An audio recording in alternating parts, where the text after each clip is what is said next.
Constantly fretting about the future? Here's how to stop anticipatory anxiety in its tracks. Fixating on negative outcomes isn't doing your mental health any favors. The pandemic has put a spotlight on mental health.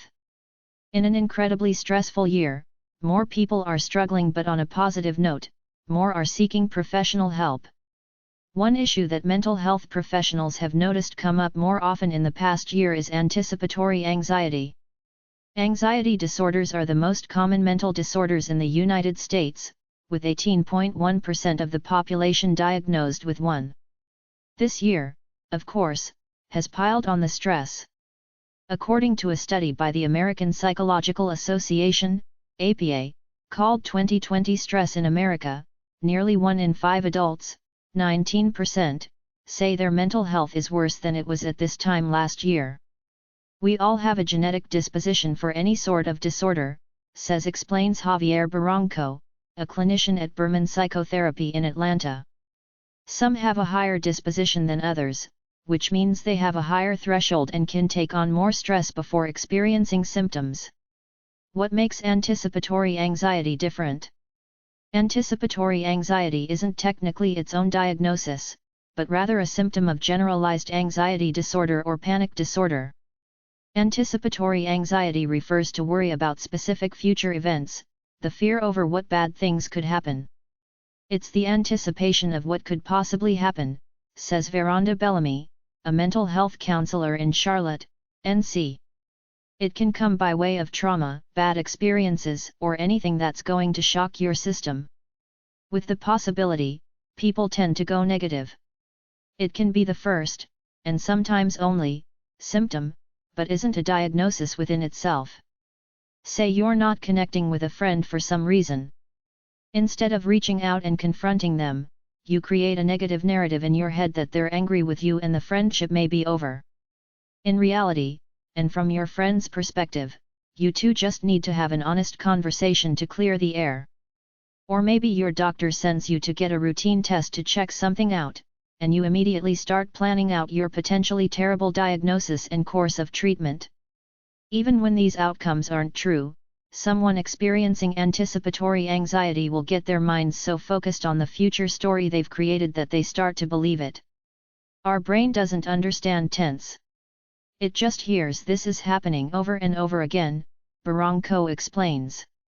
When that anxiety builds up, our natural reaction is to go into fight or flight mode, which starts to produce those anxiety-related physical reactions: upset stomach, sweaty palms, rapid pulse, and panicked breathing.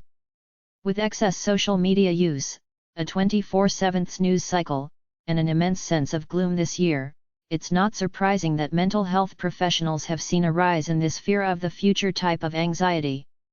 When you think about the big picture of this past year, the election, pandemic, people out of work, remote learning, it's been so heavy for so many people, and it makes sense for them to fixate on the negative, Bellamy says. It's normal to be nervous or have momentary anxiety before something like a big presentation, but it's the constant future worries that defines anticipatory anxiety.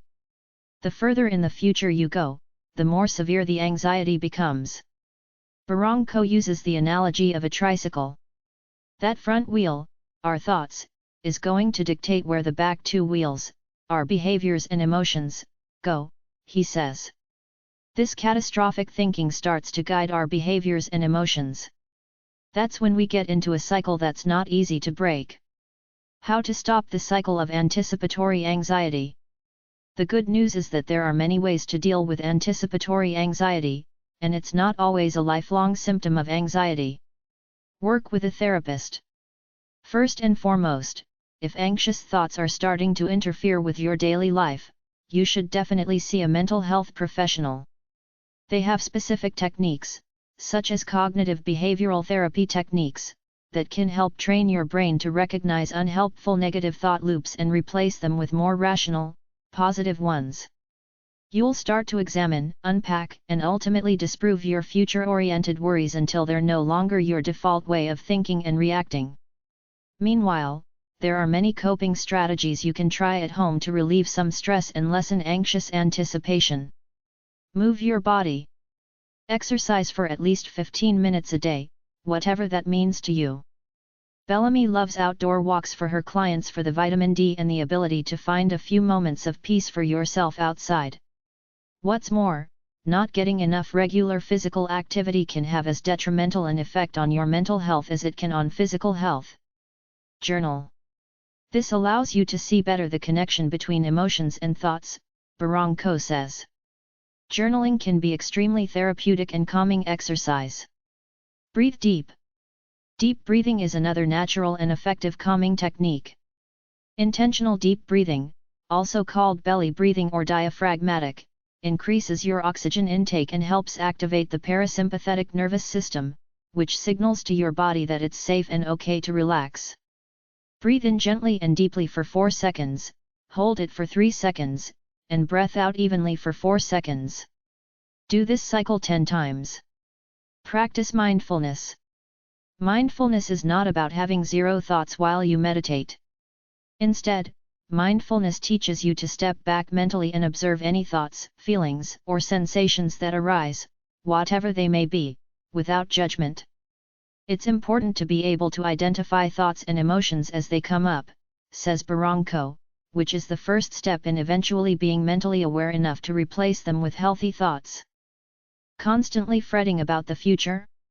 Here's how to stop it.